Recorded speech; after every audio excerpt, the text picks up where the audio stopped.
And we're back. Welcome to my preview and predictions for Premier League Game Week 8. Yes, the international break is finally over. Club football is back once again, and we are going to be non-stop basically every single day for the next 3 weeks before we head off to yet another international break. But today's video here is going to be covering all the games taking place this week in Premier League Game Week 8. And I just want to say again, as I always do after a big international break, thank you once again for all the unbelievable support you gave me on the daily uploads we had across the course of the international break. Another incredible week of views, interactions, comments, etc. Love to every single one of you.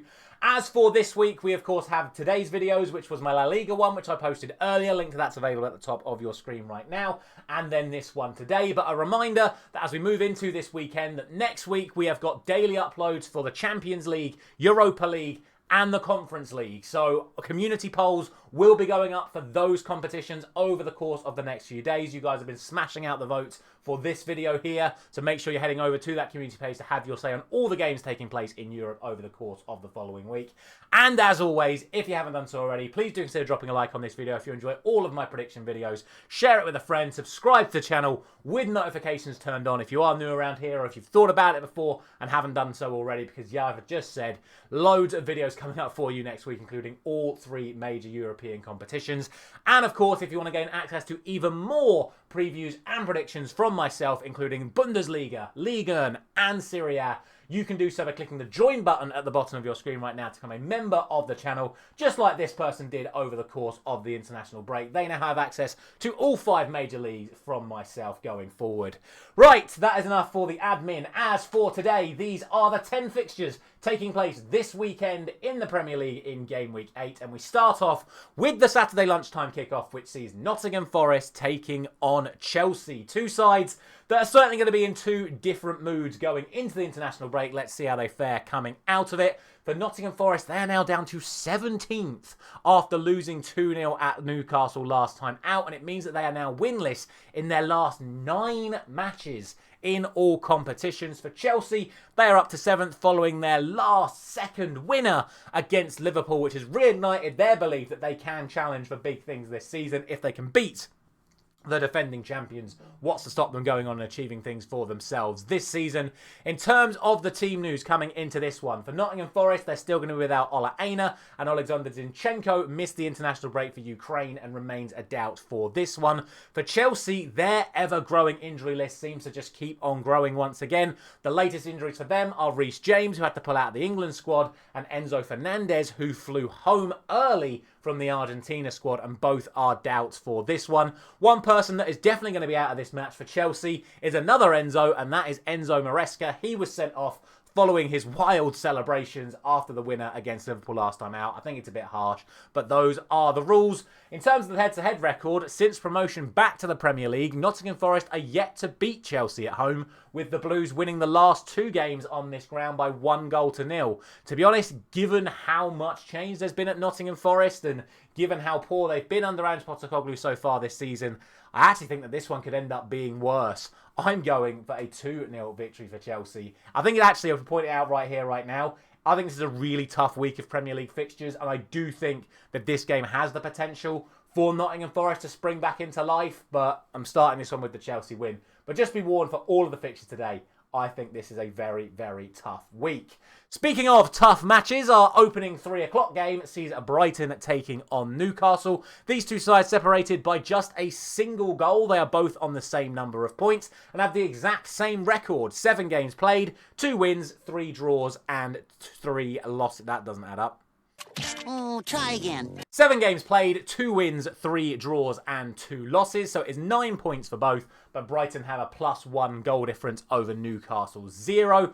Both sides went into the international break with relatively positive form. Brighton are 4 games unbeaten as things stand. Their most recent game was a 1-1 draw away at Wolves. For Newcastle, it's back-to-back victories for them, including that victory over Nottingham Forest last time out. So both sides are going to be feeling pretty good about their chances coming into this one. In terms of the team news, there are doubts for Brighton regarding Joel Veltman and Kaoru Mitoma. For Newcastle, sadly, yet another injury for left-back Lewis Hall, and he joins Livramento in the injury room, so it means that basically Newcastle's only fit fullbacks at the moment are Kieran Trippier and Dan Burns. You would expect them to play out those positions in this one. There's actually been very, very little to split between these two sides over recent meetings. However, Brighton have slightly edged it out, being unbeaten in their last 5 meetings against Newcastle, but they've actually only won 2 of those 5 in 90 minutes. There was a win in the FA Cup after extra time. It was a 1-1 draw here last season. To be honest, as things stand right now, that's probably the most likely outcome again here. So that's what I'm going for, a 1-1 draw for Brighton and Newcastle. To 2 newly promoted sides now, we have Burnley taking on Leeds. And, well, let's just hope that these matches weren't as dull as the 2 matches that these 2 sides played out in the Championship last season. It was a 1-0 for Burnley at Leeds, and it was a 0-0 draw here. To be fair, both sides have made multiple changes in their setup, their lineups, and all sorts since getting promoted to the Premier League, so you would expect it to be a different type of game. But what you would say is so far, Leeds have certainly made the stronger start to the division. They did lose last time out against Spurs, but they're still on 8 points so far, whereas Burnley are now in the relegation zone. They failed to win any of their last 6 and only have 4 points. So it's not a good look for Burnley. Leeds certainly in a better position. Also for Burnley, there is a major doubt over their top goal scorer, Jadon Anthony. He has picked up a knock, and he is a major doubt for this game as things stand. However, they also have an injury to Lyle Foster, their normal striker. So not looking good for Burnley from an attacking outlet. For Leeds, no fresh concerns for them, but the goalkeeper Perry and Willie Gnonto are also remaining out. To be honest, I really don't think that there is a clear favourite in this match either. I do fear for Burnley's ability to score goals if Foster and Anthony are indeed out, whereas I do think Leeds are capable of breaking down what looks a much more shaky Burnley defence compared to what they were like in the Championship last season. So with that being said, I'm going to go for a 1-0 win to Leeds, but yeah, don't expect this one to be a high-quality game, and I really do think that anything could happen. Next up, it is a really big game. We've got 6th place Crystal Palace taking on 4th place and now Champions League position Bournemouth.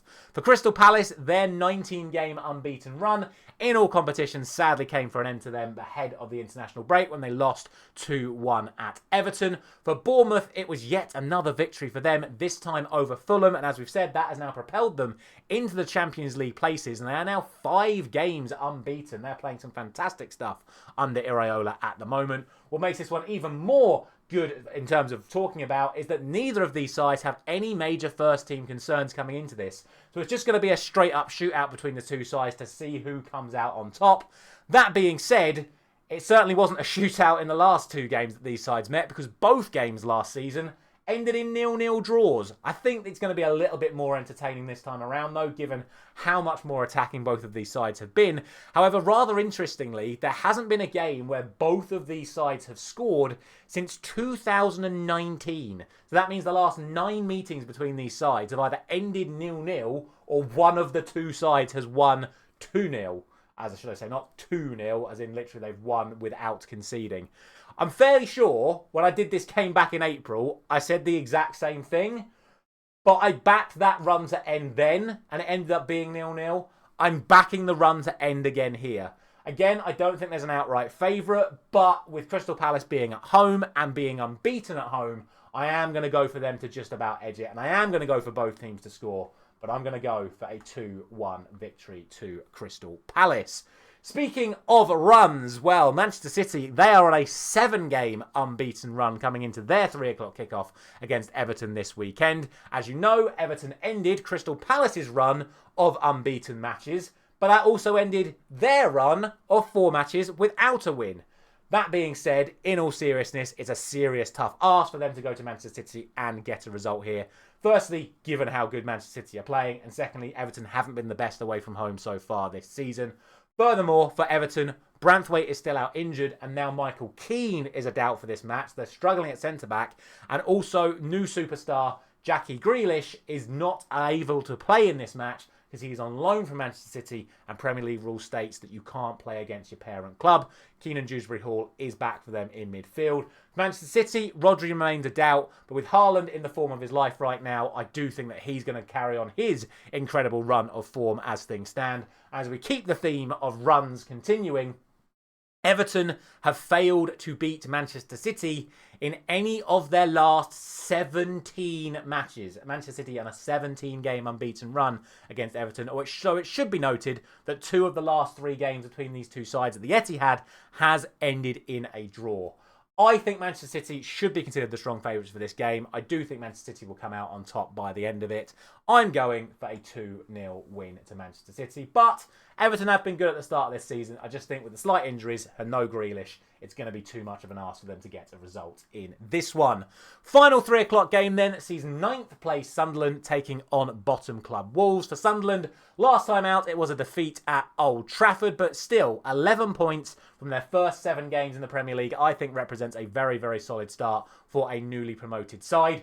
Bizarrely, despite being in last place, Wolves are now actually on a 3-game unbeaten run in all competitions, but have only managed to secure 2 Premier League points so far. Those 2 points coming in their last 2 games with back-to-back 1-1 draws before the international break, their most recent one being a 1-1 draw at home to Brighton. In terms of the team news, for Sunderland, one of their key players so far this season, Alderete, is going to be out. He has picked up an injury and could miss all of these matches between now and the next international break. They also have Reynildo still suspended following that red card a few weeks ago. For Wolves, their only concern is Vitor Pereira, their actual manager. He is suspended following that incident regarding Carlos Baleba in the Brighton game last week, which saw him see a red card. I think he kicked a water bottle. And they could potentially be without Totti Gomez in the back line. He has a slight fitness doubt coming into this one. Last time these two sides met was back in 2018, so we can't really read anything into that. There's been so much change for both of these sides over the last 7 years. However, given Sunderland's strong home start to the season and Wolves' very poor start away from home this season, I do think Sunderland should be considered the favourites. Don't rule Wolves out though, they've been getting better and better over the last few weeks and they could definitely produce a result here. But I'm going for a 2-1 win to Sunderland. Final game on Saturday, the late kickoff is yet another London derby. This time we have got Fulham taking on the new leaders of the Premier League in Arsenal. That said, if Bournemouth and Manchester City both respectively win their games at 3 o'clock, Arsenal will be down to 3rd by the time that this game actually kicks off. But as things stand, they go into the weekend as the league leaders.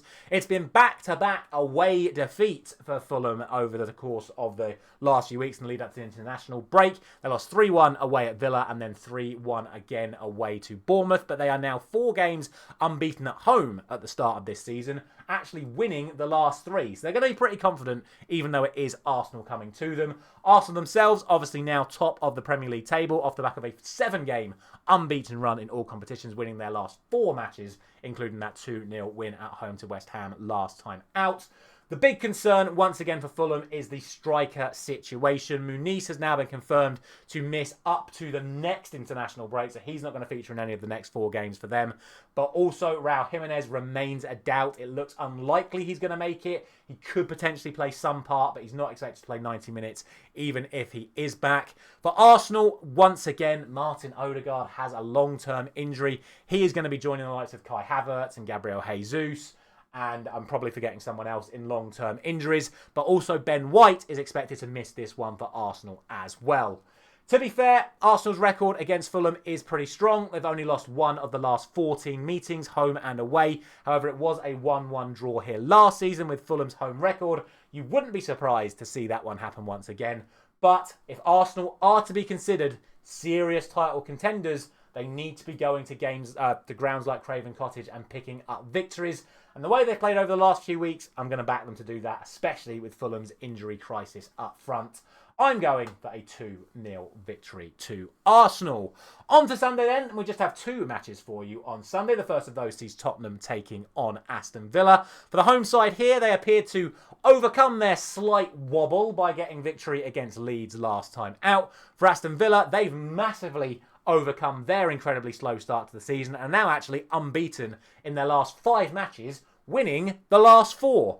That being said, their start to the season was so slow that they're still only in 13th place at the moment, which is a full 10 points behind Tottenham in 3rd. In terms of the team news for this one, Wales captain Ben Davies is the latest to pick up an injury. He got injured for Wales on international duty, and he joins the likes of Kulusevski, Kolo Muani, James Maddison and Solanke as absentees for Spurs. For Aston Villa, Ollie Watkins is a doubt. He went off injured at Wembley in the game against Wales and didn't feature in the second match.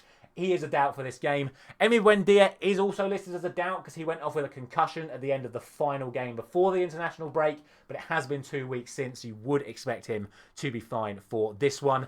As you can imagine, between two sides that have very similar reputations, very similar form over the course of the last few seasons, their head-to-head record is very, very much all over the place. Last season, both sides won at home. In my opinion, especially given how good Villa have been before the international break, I do think they have a very good chance of getting a result here. So in my opinion, there is no clear favourite. I think if Spurs were playing slightly better before the break, I know they're on a decent unbeaten run, but the draws against Brighton, the draw against Bodo Glimt, it just didn't really look good for them. I think they need to step it up a little bit if they're going to get a result here. So I would have Spurs as slight favourites, but I'm not confident enough to give them the win. I'm going straight down the middle for a 2-2 draw in this one. And then it's time for the main event. It's Liverpool against Manchester United at Anfield. As a Manchester United fan, I'm obviously very, very fired up for this, but it should be noted that this game, historically, form, whatever you want to say, means absolutely nothing. So as Rafa Benitez once famously said about this fixture, I'm going to stick to the facts. And the facts are as followed. Liverpool have lost their last 3 matches in all competitions. However, all 3 games were away from home, and Liverpool have so far won every single game so far this season in all competitions at Anfield. Manchester United, on the other hand, got victory over Sunderland last time out, which has put them back into the top half of the Premier League table. However, they are yet to win a single game away from home in all competitions so far this season. And if we're being honest, other than their first away game at Fulham, have been pretty damn bad in all of those away games. You think about the Grimsby game, the Man City game, the Brentford game. It's not been good for Manchester United away from home. Then we have the fitness concerns for both sides. For Liverpool, we know that Alisson remains out injured, but Mamardashvili more than comfortable to come in for them. They do potentially have a centre-back problem. Leone definitely out for the season, ACL injury. Konate sent home early from the French squad with a potential injury, and he remains a doubt for this match. And Ryan Gravenberch, who filled in at centre-back a couple of weeks ago, he is now injured as well with a potential hamstring injury, but he's only listed as a doubt for this match as well. For Manchester United, Lisandro Martinez is now the only player unavailable in the entire squad. So Manchester United are basically fully fit and ready to go for this match. Those are the facts. Now for the proof that none of that means absolutely anything regarding this fixture. The last 3 games at Anfield have gone as followed. 7-0 to Liverpool, 0-0, 2-2. This game is ridiculously unpredictable. And by the way, when we lost 7-0, I thought we had a pretty good chance of getting the win. When we drew 0-0, I thought we were going to get smashed. When we drew 2-2, I thought we were going to get smashed. So, I honestly don't know. I can only go on, let's assume that form and things like that does matter regarding this fixture. And in regards to that, Liverpool should absolutely win this game. And to be honest with you, I think Manchester United really struggle to score at Anfield, given their difficulties in front of goal so far this season. Even though Liverpool do have slight defensive concerns, I think they have enough to get the result here. I'm going to go for 2-0 to Liverpool. I desperately hope I'm wrong. Obviously, I'm going to go crazy if Manchester United get the win at Anfield. They were 1 kick away. All Maguire had to do was get his head over the ball when we could have won at Anfield last season. But I have to do my job diligently. Liverpool should win this game. So I'm going for 2-0 to Liverpool. And then finally, the Monday Night Football sees West Ham United taking on Brentford. It's been an incredibly tough day of predictions, it really has to be said. And this one is not getting any easier. We have 19th place taking on 16th place. Last time out, both of these sides lost. West Ham lost to Arsenal. Brentford lost at home to Manchester City. To be honest, that's not really a surprise, so you can't really read too much into that. To make things worse, West Ham haven't won a single home game so far this season. Brentford haven't won a single away game so far this season in the league. They have won one in the Cup. In terms of the team news coming into this, Fulkrug is now out for West Ham. He could be out until after the end of the next international break. For Brentford, Aaron Hickey has picked up yet another injury on international duty for Scotland. So neither side has their fully fit team available to them, but neither side's playing particularly great at the moment either. Last season, Brentford did get the win here. It was a 1-0 victory for them. However, since their promotion to the Premier League, it's very much been 50-50 in terms of which side actually wins. There's not many draws. I do think with Nuno now in charge, West Ham will start to get better over the course of the next few weeks. He's had a few weeks to get himself embedded now. He's had this international break to work with some of the players that didn't go on international duty. And I do think now, at home, West Ham should be considered the favourites for this match. I'm not massively confident, but I do think West Ham will take it. I'm going for a 2-1 victory to West Ham. And that is going to be it for today's video. As always, a massive thank you very much for watching. Let me know your thoughts down in the comment section below.